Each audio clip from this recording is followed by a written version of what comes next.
La lluvia había amainado apenas lo justo para dejar un olor a asfalto hervido sobre Salvador, cuando Beatriz Almeida terminó de acomodar, una a una, las bolitas de brigadeiro en la bandeja de plástico. En el frasco de vidrio quedaban 17 reales que tintineaban como si fuesen más. No lo eran. Manuela, su hija de 3 años, llevaba 2 noches con fiebre y una tos áspera que se enroscaba en la madrugada. El jarabe costaba 50. Las cuentas eran simples. O vendía 35 dulces o la fiebre seguiría midiendo el tiempo de la casa. Doña Rosa, la vecina de la casa de enfrente, le había ofrecido cuidar a la niña. No preguntó demasiado. Había perdido suficientes cosas en la vida como para saber que la dignidad también se cuida con silencios. Beatriz, con el cabello recogido y la camiseta pegada al cuerpo por la humedad, salió cuando el cielo anunció su segundo aguacero. El bus hacia los barrios altos traqueteó en cada lomo de burro, y ella sostuvo la bolsa de los potes como si allí viajara la posibilidad de dormir sin escuchar la tos. Las mansiones no la intimidaban, pero sí le recordaban todo lo que en su mundo era imposible. Jardines que parecían pintados, garajes más grandes que su cuarto, fuentes funcionando bajo la lluvia como si el agua, incluso en exceso, fuese un adorno. Tocó al primer timbre, y nadie atendió. En el segundo, una señora abrió apenas una ranura y compró 2 dulces regateando como quien salva el mes. En la tercera reja, un hombre dijo sin mirar: «No compro comida a extraños». Beatriz guardó las monedas en el bolsillo y siguió contando hacia atrás. 48, 46, 44.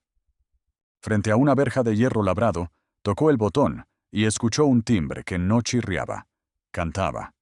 El que cruzó el jardín no fue un portero, sino un hombre de unos 40, con ojos verdes que parecían haber aprendido a estar solos. Llevaba ropa simple y cara al mismo tiempo, y esa mezcla de elegancia sin estridencias que solo tienen quienes ya no necesitan demostrar nada. Su nombre, se sabría después, era Eduardo Maciel. Beatriz habló rápido, como quienes aprovechan los segundos sin lluvia. Estaba vendiendo brigadeiros. Eran frescos.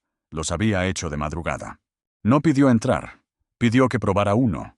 Eduardo no la miró como se mira a quien molesta, sino con la misma atención con que se reconoce a alguien que ha sobrevivido a lo mismo. Abrió el portón y la condujo a la cocina. Allí, entre mármol y electrodomésticos silenciosos, le dio una toalla como si ofrecer abrigo fuera una forma de estar a la altura del encuentro. «¿Cuántos años tiene tu hija?», preguntó. 3. Se llama Manuela. ¿Necesita un remedio?», respondió sosteniendo la bandeja con ambas manos, cuidando de no dejar caer ni un dulce ni la poca dignidad que le quedaba. «¿Y el padre?». «No está». No hubo juicio en su rostro, solo un asentir breve que decía «entiendo». Probó un brigadeiro y le compró todos. Luego, con una prudencia que parecía aprender a caminar, formuló una propuesta que a Beatriz le sonó a otra vida. Un trabajo en la casa, con salario fijo, techo y comida para las 2. «Cuido la casa desde hace meses solo con el silencio», dijo él. Y el silencio en su voz pareció tener peso. Beatriz respondió como responden quienes han aprendido a desconfiar de los milagros de ocasión. Pidió tiempo. Volvió al barrio. Compró el jarabe. Besó a su hija dormida. Y cuando la fiebre empezó a rendirse, se permitió un pensamiento que había evitado por años. Tal vez la próxima batalla no fuese solo resistir. A la mañana siguiente, regresó con Manuela. Eduardo se agachó para quedar a la altura de la niña. «Hola, princesa», dijo con una torpeza hermosa, la de quien temía romper lo frágil. En la conversación que siguió no hubo promesas grandilocuentes, solo límites y horarios. A veces eso es más revolucionario que una declaración. Poner reglas donde antes solo había improvisación.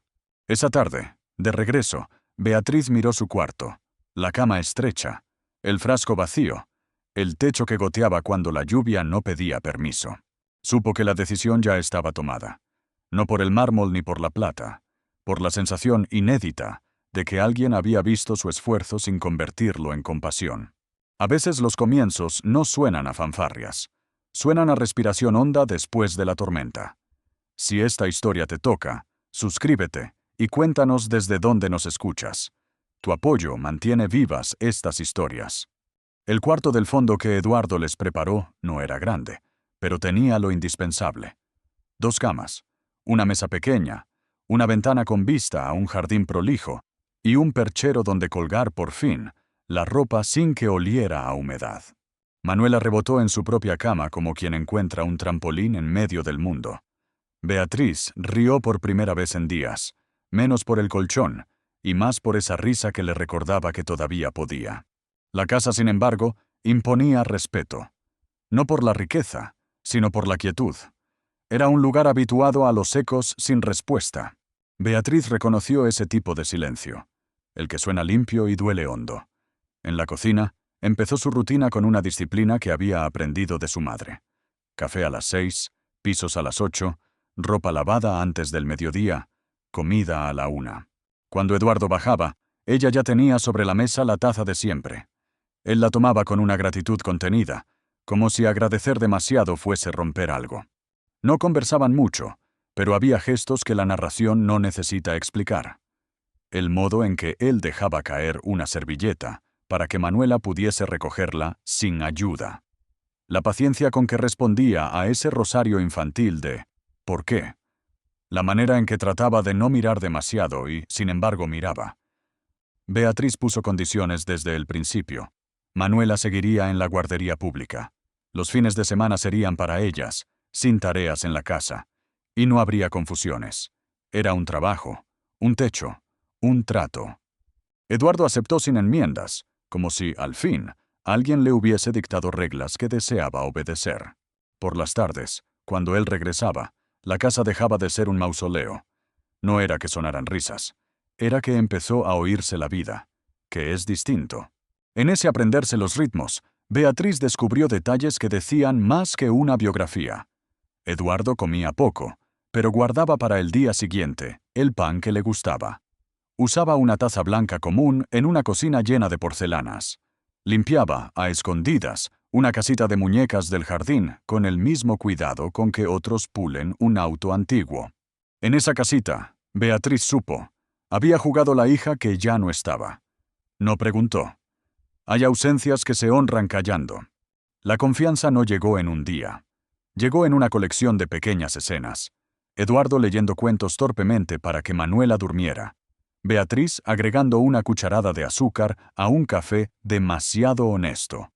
Los tres comiendo una sopa que no era de restaurante, pero calentaba como si lo fuera. Y, sobre todo, llegó con una pregunta de niña que a veces hiere más que un grito. «Tío Eduardo, ¿por qué aquí no hay risas de niños?» Él tragó saliva y respondió sin falsas alegorías. «Porque se me olvidó cómo se reían». No dijo más. No hacía falta. Una tarde, la lluvia volvió a golpearse contra los vidrios, y Beatriz se encontró a sí misma mirando por la ventana, ese jardín al que poco a poco le iba poniendo sus manos. Pensó en su madre, en los remiendos, en las cuentas, en que había pasado años esperando que las cosas no empeoraran, y ahora se sorprendía deseando que mejoraran. Esa diferencia, que para otros sería obvia, para ella era una frontera. Fue Eduardo quien cruzó la puerta con una caja de crayones para Manuela. «No sé escogerlos», admitió. «Pensé que tú me salvarías de hacer el ridículo». Y Beatriz, sin darse cuenta, sonrió con la complicidad de quien ya no firma recibos, sino pactos pequeños. Esa noche, cuando apagó la luz del cuarto, Beatriz escuchó la respiración de su hija, acompasada, sin tos. Fue allí cuando sintió que la casa, de algún modo extraño, respiraba también. Le gustó esa idea, una casa que no tenía que ser suya para ser hogar por un rato. No sospechó que los hogares, cuando respiran a tiempo, acaban por reclamar su sitio en la vida de las personas. En el barrio de antes, doña Rosa encendió una vela y dio gracias sin saber bien por qué. A veces, la gente que ha visto demasiadas despedidas aprende a celebrar cuando algo, por fin, se queda. La primera señal de que la paz es siempre provisional fue un timbre. No el de la mañana, cuando llegan las verduras, ni el de la tarde, cuando el casero trae facturas. Un timbrazo puntual, a la hora en que la casa había aprendido a bajar la voz. Eduardo caminó hacia la puerta con la camisa aún arremangada, y esa mirada que ya no asustaba a nadie. Al abrir, vio a un muchacho de 20 y tantos con un ramo modesto y un nerviosismo que le quedaba grande. «Busco a Beatriz Almeida», dijo, más firme de lo que su cuerpo permitía. Eduardo no preguntó, «¿Para qué?». Preguntó, «¿Quién eres?». La respuesta le atravesó el estómago. Fabio Santos, el padre de Manuela. Beatriz apareció en la sala como si la hubiesen llamado por el pensamiento. Se le fue el color de la cara en un segundo, y volvió, de golpe, toda la historia que ella había enterrado bajo remiendos y horarios. Fabio no llegó como llegan los cobardes a pedir perdón sin hacerse cargo. Llegó con frases aprendidas, con ofertas de empezar de nuevo, con un «me equivoqué», que sonaba ensayado. Traía la palabra «familia» en la boca como quien porta una contraseña. La sala, que se había acostumbrado a las escenas minúsculas, se llenó de una tensión que no era de novela. Era de respiraciones cortas. Manuela, inocente árbitra, entró con una muñeca en brazos. Miró al desconocido. Volvió a mirar a Eduardo. Y preguntó dónde debía sentarse la muñeca. Los adultos, por un segundo, fueron niños sin respuesta.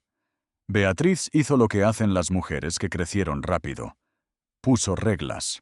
Fabio podría conocer a Manuela, pero con tiempos, con condiciones, sin invadir lo que ellas, a fuerza de golpes, habían levantado. Eduardo, al oír padre, sintió un miedo que no decía, «lo perderé todo», sino, «volverá el vacío». No dijo, «no», dijo, «cuidado». El día de la visita pactada, Fabio llegó con otro ramo y una muñeca nueva. Manuela se escondió detrás de la pierna de su madre, como si los instintos entendieran antes que las razones. Él se agachó, dijo su nombre, ofreció el regalo. «¿Es como el tío Eduardo?», preguntó la niña a Beatriz, que respiró antes de contestar. «Es tu papá». La palabra cayó en la sala como una losa. Eduardo sonrió a la niña para que entendiera que nada malo pasaba, pero por dentro oyó crujir la casita de muñecas del jardín. La tarde fue una coreografía incómoda. Fabio quiso contar anécdotas de cuando Beatriz estaba embarazada. Eduardo habló de vacunas, de horarios de sueño. Beatriz, en medio, sostuvo a la niña y sostuvo su propia calma. Hubo, inevitable, una discusión breve entre los hombres. No de puños, de lealtades. «Padre es el que está», dijo Eduardo. «Padre soy yo», replicó Fabio. Beatriz cortó como se corta una cuerda tensa. «Padre es el que no convierte a la niña en trofeo». Esa noche, la casa durmió mal. Eduardo cenó a medias, no por celos de adolescente, sino por terror antiguo, el de volver a una cocina muda. Beatriz, en su cuarto, veló el sueño de Manuela como quien cuida una frontera. «¿El señor de hoy también cuenta historias?», preguntó la niña antes de cerrar los ojos. «No lo sé», respondió la madre, más honesta que dulce. Afuera la lluvia repuntó. A veces el clima tiene la mala educación de subrayar los giros de la vida. Fabio, al irse, prometió que volvería para arreglar todo. La frase en otra boca habría sido una esperanza. En la suya, sonó a deuda. En la ventana de la cocina, Beatriz miró una luz encendida en la casita del jardín. Eduardo había limpiado el polvo de los muebles en miniatura. No era nostalgia. Era una especie de oración. Cuando las historias se complican, casi nunca es por un gran secreto sin nombre. Casi siempre es por una puerta que alguien toca en el momento justo para poner a prueba lo que parecía sólido. Y hay puertas, lo sabrían pronto, que al abrirse no traen viento, traen espejo. Eduardo citó a Fabio en su oficina. No por gusto al poder, sino por miedo. La escena fue quirúrgica. El escritorio de madera oscura, la vista de la ciudad. El café servido en vajilla que no necesitaba ser cara para ser intimidante. Dijo que amaba a Beatriz y a Manuela, que no estaba dispuesto a perderlas, que podía ofrecer estabilidad, que la ausencia de 3 años no se resuelve con un ramo. Después puso un sobre la mesa. No habló de números, habló de desaparecer. Fabio sostuvo el sobre con una mezcla de asco y deseo. Lo abrió, miró adentro, lo cerró. Dijo que no se vendía. Dijo también que ese dinero podría comprarle por primera vez un lugar donde no temblara el techo cuando llueve. No fue una negociación, fue una caída. Aceptó. Prometió inventar un trabajo en otra ciudad. desaparecer por el bien de todos. Eduardo, ya de pie, sintió alivio y náusea al mismo tiempo. Pensó que había resuelto el problema y acababa de fabricar una culpa. Al día siguiente, Fabio fue al jardín de Doña Rosa, llamó a Beatriz, le dijo la mentira, que lo habían contratado en Río, que era una oportunidad única, que se iba esa noche. Beatriz escuchó con el ceño fruncido de quien reconoce el olor de una historia mal contada. No lo detuvo. No por indiferencia, sino por un respeto que Fabio nunca aprendió. El de dejar de arruinar a tiempo. La casa respiró en falso. Manuela preguntó 2 o 3 veces por el señor de la muñeca. Beatriz respondió con rodeos piadosos. Eduardo intentó volver a la normalidad, pero había algo torcido en cada gesto. La palabra que no había pronunciado, la cifra que no había confesado, se le pegó a la lengua como cuando uno ha dicho que no tiene hambre, y la olla sigue oliendo a sopa. No duró mucho. Las verdades apretadas al pecho terminan convirtiéndose en agujas. Fue una noche simple. Platos en el escurridor, radio bajito, Manuela dormida. Eduardo se apoyó en el marco de la puerta y dijo: «Tengo que contarte algo». Beatriz dejó el paño, se sentó, lo miró sin parpadear. Él habló del sobre, del miedo, de la decisión cobarde que disfraza de amor. No maquilló, no endulzó. La reacción de Beatriz no fue teatral. No gritó, no arrojó vasos. Se quedó muy quieta, como quien ha aprendido a no gastar energía en la forma del golpe y reservarla para el después. «Compraste silencio», dijo al fin. «Y con eso me compraste a mí. No con el dinero, con la mentira». Se levantó, caminó hacia el cuarto. Empezó a guardar ropa en una bolsa. Eduardo intentó detenerla con explicaciones que parecían ladrillos, pesados y mal puestos. «No puedo quedarme», respondió ella. «No en una casa donde la lealtad tiene precio». Salieron esa noche. Doña Rosa les abrió sin preguntas, como se abre a los que regresan con una derrota que no hay que exhibir. Manuela lloró sin entender por qué el lugar de los cuentos cambiaba de golpe. Eduardo, en la puerta, no supo ofrecer nada que no fuera su culpa. No prometió perseguirlas, prometió no molestar. Fue su única elegancia de la noche. Los días siguientes lo desarmaron. La oficina, que siempre había sido su refugio, se le volvió un acuario sin oxígeno. La casa, su mausoleo de lujo. Dejó de comer, dejó de dormir, dejó de encontrar nombres a las horas. Su secretaria, que había aprendido a leerlo sin invadirlo, le sugirió vacaciones. Él dijo que el trabajo lo salvaría. El trabajo, desprovisto de sentido, solo amplificó la nada. Fue a buscar a Doña Rosa. No pidió ver a Beatriz. Pidió que ella supiera que estaba allí, arrepentido de verdad, no de conveniencia. 3 días después, el teléfono sonó. Beatriz aceptó verlo en la Plaza de las Flores, a las 4, iba solo. En el banco, al verlo flaco y desarmado, pensó que el arrepentimiento no adelgaza. Lo que adelgaza es la comprensión tardía. Eduardo no se defendió. Dijo lo que debía, que había confundido protección con control, miedo con amor, dinero con solución. Beatriz, con la voz firme, respondió lo que él no quería oír. Que ella ya lo había elegido antes de su sobre, que no necesitaba que él expulsara a nadie del tablero, que la confianza rota no se recompra. Él pidió una última oportunidad, no para ser héroe, sino para no repetir la cobardía. Cuando Beatriz se levantó, no dijo «vuelvo», dijo «necesito tiempo». Eduardo asintió. Aprender a esperar es una forma de pedir perdón sin convertir el perdón en exigencia. Y a veces, solo a veces, la intemperie le enseña a la gente lo que la comodidad no quiso enseñar. La vida no se detuvo para que ninguno de los 3 aprendiera la lección. Manuela empezó a preguntar menos por papá Eduardo, y a dormir mejor. Beatriz retomó trabajos de limpieza por hora, mientras buscaba un empleo estable que no la atara a la vergüenza. Eduardo hizo lo que nunca había hecho. Pidió ayuda. No a un asesor de crisis, sino a un terapeuta que no conocía su apellido y al que no le importaba su fortuna. Le costó aprender a hablar sin justificar. Más le costó escuchar como quien acepta una radiografía. No intentó compensar. Con regalos. Entendió por fin que la reparación no llega en bolsas. Llamó a Fabio. No para amenazarlo, sino para pedirle lo que debió pedirle la primera vez, que fuera honesto. Fabio se presentó en un bar de barrio, con la vergüenza pegada al cuello. Puso el sobre la mesa, aún intacto.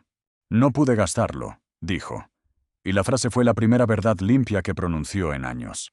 Contó cómo la culpa le había pesado en el bolsillo como plomo, cómo entendió que no se compra el derecho a volver, ni se vende la obligación de estar.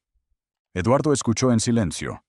Propuso entonces algo que ninguno de los dos habría imaginado semanas atrás: devolver el dinero, pero no a él ni a Beatriz, sino al único sitio donde el daño había empezado.